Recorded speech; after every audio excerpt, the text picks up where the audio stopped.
1. septembra je vstopila v veljavo odredba Evropske unije, ki pripoveduje 60 ali več vatne žarnice z žarilno nitko.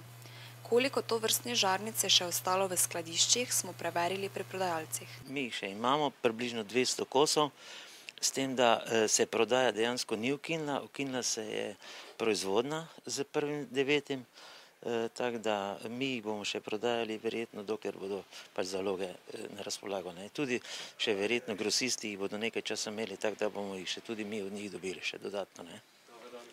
Pa ljudje v splošnem kupujejo varčne žarnice ali se uporabljajo bolj še stare?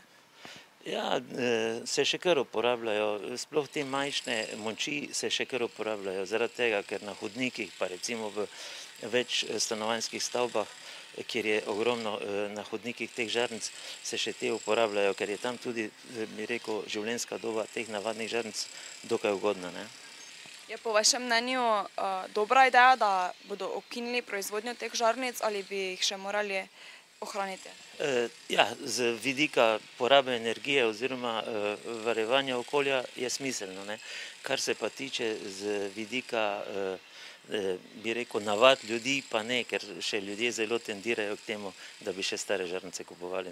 Pa tudi zaradi cene, ker so še zmeraj, cena je vsaj 1:5 med varčno žarnico pa med navadno žarnico. Danes se bo končala proizvodnja 60 vatnih žarnic. Katere žarnice uporabljate vi doma? Ne, neka druga. Varčne. Doma imam te varčne.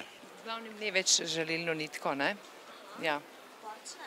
Ja, v glavnem varčne. Zakaj pa ste jih začeli uporabljati? Zato, ker boljše svetijo, pa dlje trajajo. Ja, radi varčnosti pa radi tega. Ja, čisto zaradi porabe energije, pa tudi zaradi onesnaževanja okolja. Pa se vam zdi svetloba boljša za varčnimi žarnicami? Mene ne moti ta svetloba, mi je kar všeč. Kako dolgo jih že uporabljate? To pa res ne vem, eno par let že, ziher. Ja, sigurno 2-3 leta.